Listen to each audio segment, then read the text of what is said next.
Très heureuse de vous retrouver pour cette nouvelle édition du journal. À la une de l'actualité de ce jour, le verdict des urnes est finalement prononcé pour les législatives de 2013. La CENI a révélé dimanche la projection des sièges à l'Assemblée nationale des résultats provisoires du scrutin. Les résultats donnent UNIR en tête avec 102 sièges sur 91 en jeu.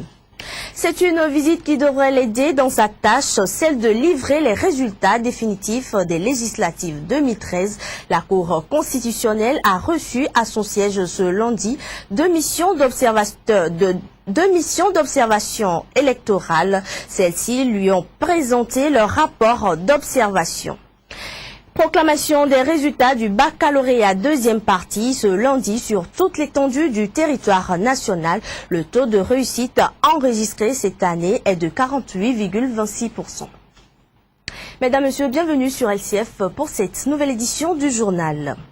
Les résultats provisoires issus des législatives du 25 juillet sont désormais connus au Togo selon les chiffres dévoilés par la Commission électorale nationale indépendante CENI.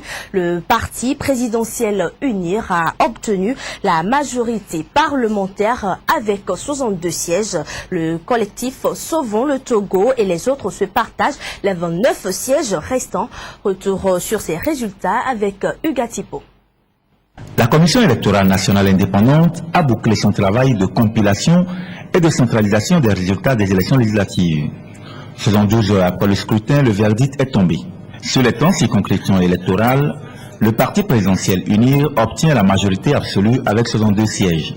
UNIR a raflé la majorité des sièges disponibles dans le Pendjal, Bina, Koza du Felgou, Sotubois, Wawa Kebu, Hao, Amou, Moemono et 3 sièges sur 4 dans le Gou. Pendjal, 3 sièges à pouvoir. UNIR, 41 931. Arc-en-Ciel, 4 369. UFC, 2646. Nombre de sièges, UNIR 3, Doufelgou.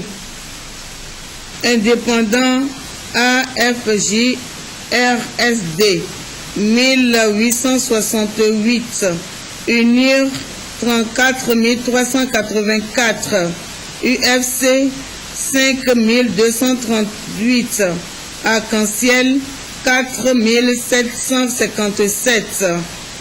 Les sièges obtenus, UNIR 3. Le collectif Sauvons le Togo se positionne comme la première force politique de l'opposition.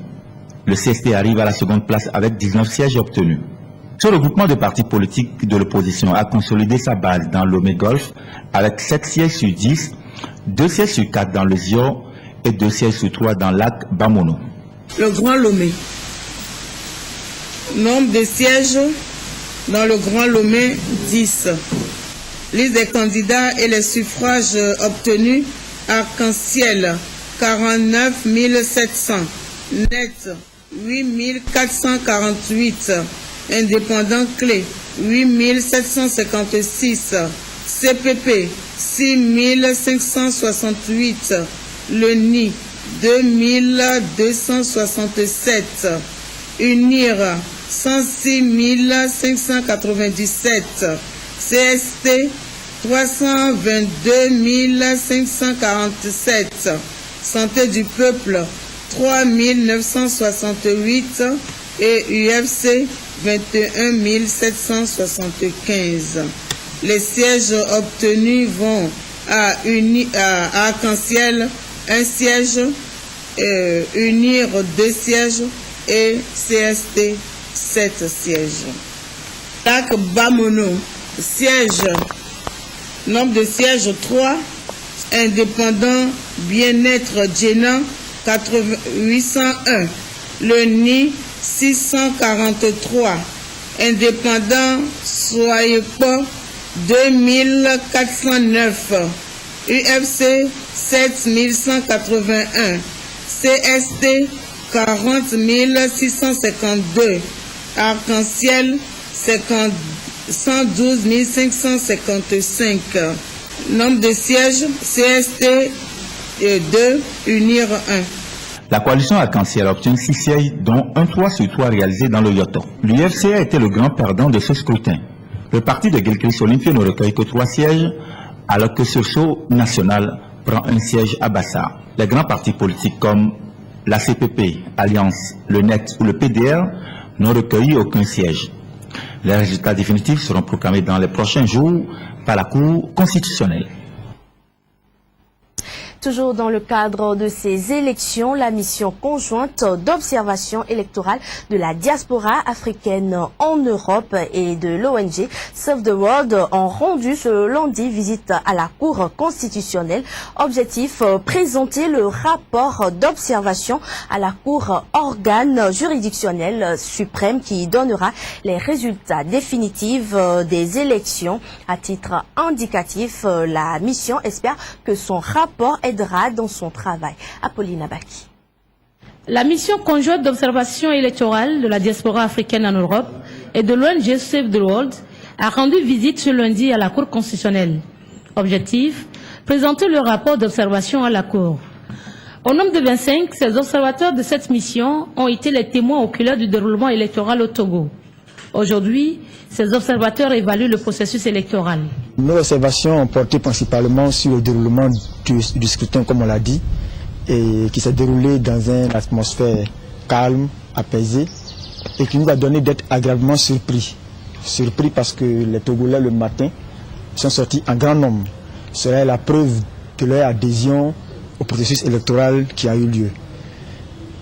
Il s'est passé dans des conditions vraiment acceptables qui donnent de pouvoir donner notre quitus à ce scrutin, dans la crédibilité et dans la transparence. Et nous osons espérer que la classe politique pourra continuer ce chemin-là des Togolais. Le président de la Cour constitutionnelle, Abdou Assouma, se félicite du travail abattu par cette mission conjointe. C'est parce que vous aimez le Togo, vous aimez notre pays, vous aimez les Togolais. C'est pour ça que vous avez pris sur vous le pari d'être là pour observer ces élections. Soyez-en félicités et remerciés. Vous êtes des observateurs neutres. Heureusement que vous êtes là. Allez dire ce que vous avez vu et entendu. Parce que le Togo a besoin de paix pour son développement durable. Présente depuis le 1er juillet 2013 au Togo, en provenance de plusieurs pays d'Europe et d'Afrique, la mission conjointe d'évaluation électorale prend fin avec cette remise du rapport. Éducation dans cette édition avec les résultats du baccalauréat deuxième partie qui ont été proclamés ce lundi. Un seul chiffre à retenir, 48,26%. C'est le taux de réussite enregistré cette année. Ils sont un peu plus de 51 000 inscrits sur toute l'étendue du territoire. Norbert Dansou a suivi pour nous la proclamation de ces résultats au lycée de Tokoin. Voici son reportage. L'instant est unique pour chacun de ces élèves. Ils sont à un pas des études universitaires et leur avenir scolaire se joue en ce moment précis, la proclamation des résultats du Bac 2.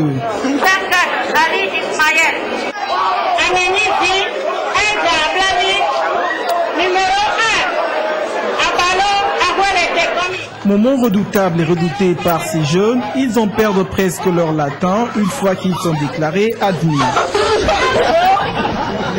Après le bac là, d'abord je voulais rentrer dans la bourse là-bas, au campus là-bas. Je suis très contente. J'ai reçu grâce à l'Éternel. Si ça ne tenait qu'à lui seul, je serais très heureuse. Parce que j'ai pas rendu mon entourage. Et j'ai rendu fière et j'ai respecté ma promesse. Celle que j'avais faite à ma maman. Et je dédie cette réussite à ma mère. J'ai réussi. Et je remercie à une seule personne. Et cette personne, c'est Jésus. Il m'a sauvé, il a écouté mes prières. Il a exaucé.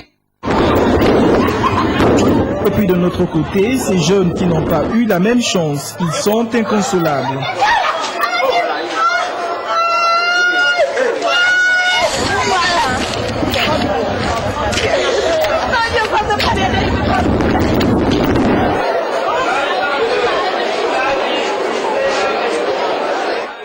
Ni le soutien et les mots des camarades, ni leur tendresse, ni même l'idée d'une seconde chance n'arrivent à combler le désespoir et la déception de ces récalés. Quant aux admis, les portes de l'université s'ouvrent largement à eux, une nouvelle expérience qui forgera sans doute leur vie. Fin de cavale pour le groupe de pirates qui a perpétré une attaque le 16 juillet dernier contre le pétrolier Océan Centurion au large des côtes togolaises. Les malfrats ont été arrêtés et présentés à la presse ce lundi suite à une enquête menée par la Gendarmerie nationale et la Marine nationale. Roger Aména. Composé de 6 Indiens, 2 Ghanéens puis d'un Togolais, c'est une bande bien organisée de pirates dans les mailles de la Gendarmerie nationale. Ils ont pris pour cible le 17 juillet dernier au large des côtes togolaises et béninoises le navire Océan Ceinturon battant pavillon Île Marshall.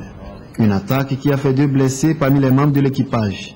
Des victimes actuellement aux soins à Lomé. Ayant porté secours au bateau en détresse, la Marine nationale a aussitôt alerté la Gendarmerie nationale en vue de procéder aux investigations pour arrêter les malfrats. La Marine nationale a appelé la brigade maritime à pouvoir se mettre rapidement en investigation pour pouvoir détecter des brigands qui ont attaqué un bateau en mer. En effet, la Marine nationale a été saisie de ce que un navire, le navire Océan Ceinturon battant pavillon Île Marshall a été attaqué aux environs de 90 km entre le Togo et le Bénin. Selon la Gendarmerie nationale, un autre membre du réseau actuellement en cavale est activement recherché. Les perquisitions et investigations ont donné les résultats suivants. Les Indiens sont arrivés au Togo à partir du 22 juillet et ils se sont organisés en collaboration avec un certain Wisdom qui est ghanéen et qui réside sur notre côte depuis quelque temps. Et ils se sont organisés avec lui pour préparer une action en vue d'attaquer des navires et vendre toute la cargaison que le navire avait. Ce coup de filet de la Gendarmerie nationale togolaise est le fruit d'une étroite collaboration entre les marines sœurs du Togo et du Bénin. Suite à cette attaque, cette information du gouvernement. Suite à l'attaque aux pirates à 90 km des côtes sur la frontière Togo-Bénin, dans la nuit du 16 au 17 juillet 2013, aux environs de 1h05 du navire tanker Océan Centurion battant pavillon des îles Marshall, une enquête a été ouverte et menée par la gendarmerie en collaboration avec la Marine nationale. Les investigations ont abouti à l'interpellation de 9 pirates. En effet, aux dates et heures sus-indiquées, 11 pirates munis de 2 fusils d'assaut coréens et de machettes ont réussi à prendre le contrôle du navire après avoir blessé 2 membres de l'équipage. Leur intention était de s'emparer de la cargaison évaluée à 25 000 tonnes de gasoil. N'ayant pas réussi à siphonner la cargaison, les pirates se sont emparés du canot de sauvetage sur le bateau piraté à l'aide duquel ils ont rejoint la plage au niveau de Payem, un village côtier de la République du Bénin où ils l'ont abandonné avant de traverser la frontière pour se retrouver au Togo. Ce canot de sauvetage a été remis à la République togolaise par la République du Bénin le vendredi 19 juillet 2013. Les investigations sur le territoire togolais ont permis d'interpeller 6 pirates de nationalité indienne arrivés au Togo depuis le 22 juin 2013 avec du matériel de piraterie pour commanditer cette opération. 2 Ghanéens résidant au Togo, un Togolais complice. Par ailleurs, 2 pirates non encore identifiés sont en fuite. Les perquisitions effectuées par la gendarmerie ont permis de saisir leur matériel de piraterie et le matériel emporté du bateau, notamment des téléphones, un ordinateur portable et des objets divers. En revanche, les armes utilisées par les pirates seraient jetées à l'eau et font actuellement l'objet de recherches actives, tout comme les 2 pirates en fuite.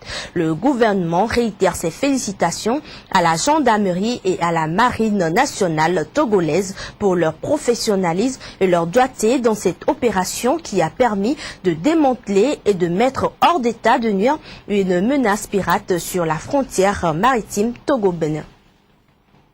On en vient à ce lot de matériel orthopédique offert au Centre national d'appareillage et d'orthopédique CNAO, un don de l'Église de Jésus-Christ des Saints du dernier jour. La remise officielle a été faite ce lundi en présence du directeur général de la santé, Rajoul Mohamedou. 336 fauteuils roulants, des pièces de rechange et des béquilles, c'est le don que l'Église de Jésus-Christ des Saints des derniers jours vient d'octroyer au CNAO, Centre national d'appareillage et d'orthopédie. Nous sommes très heureux d'avoir ce lot de fauteuils. Aujourd'hui, ce n'est pas une occasion de donner un fauteuil roulant à n'importe qui. Il faut adapter ce fauteuil pour que le dos, la personne soit bien installée dans son fauteuil. C'est pourquoi cette formation de 5 jours. Nous sommes très honorés que ce choix soit porté sur le CNAO et ce programme des incapacités traumatisme afin que nous puissions distribuer ces fauteuils à nos frères les nécessiteux. Ce don, estimé à 33 millions de francs CFA, est destiné aux handicapés moteurs afin d'améliorer leur mobilité. Je suis bénéficiaire de ce fauteuil roulant depuis l'année passée. Donc, c'est le moment des bilans. Comme nos donateurs sont venus, nous sommes venus faire connaissance et leur parler de l'utilisation de ce fauteuil roulant, les problèmes que nous avons, tout, c'est ça on a fait ce matin, c'est pourquoi nous sommes ici. Nous profitons de l'occasion pour leur dire merci beaucoup. Nous avons offert ce matériel au Centre national d'appareils orthopédiques pour soulager nos frères handicapés. Soutenir les mains languissantes, c'est dans cette optique que nous avons identifié, que nous avons décidé à travers un programme d'aide humanitaire, et c'est une occasion pour nous de former des techniciens et des cliniciens pour le montage et l'adaptation de ce fauteuil à chaque type de handicapé. En plus de ce don, un atelier de formation de 5 jours est initié au 10 centres. Au menu, une formation qui permettra de recycler les anciens et former les nouveaux techniciens, à maîtriser les techniques de prescription et de montage des fauteuils selon la forme et la taille des personnes en situation de handicap. Toujours au Togo, après l'ouverture officielle à Pia ce samedi, les Evala se poursuivent en pays kabyais. Les lutteurs traditionnels du canton de Tchitchao se sont affrontés ce dimanche pour le compte de la demi-finale. Les Evala de Boule ont emporté sur leur adversaire de Fatou 20 à 19. Rajoul Mohamed. En ce deuxième jour de lutte traditionnelle en pays kabyais, l'honneur a échoué au canton de Tchitchao. Après le lancement en grande pompe la veille des Evala à Pia, Tchitchao abrite ce dimanche les demi-finales. Sur le terrain de Kazanga Bio, les demi-finales ont mis aux prises Bou en blanc face à Fatou en rouge. Après de rudes empoignades, les Evala de Bou l'emportent d'une courte tête 20 à 19.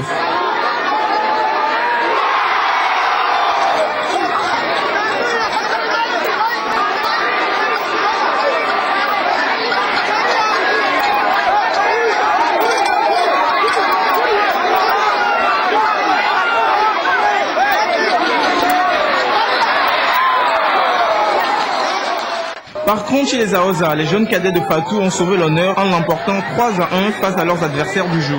C'est une occasion pour tous les fils kabyais de se retrouver, de valoriser leur culture. Cette occasion permet également le développement de la région. Donc je peux dire que Evala est un événement important que nous devons pérenniser en vue de la consolidation de la fraternité, du dialogue et du pardon mutuel. La deuxième demi-finale de cette journée s'est déroulée sur le terrain de l'EPP central. Face à face, Kegbeling en vert, face à la coalition Azlou en blanc. Là, les empoignades se sont soldées par la victoire de Kegbeling 15 à 13.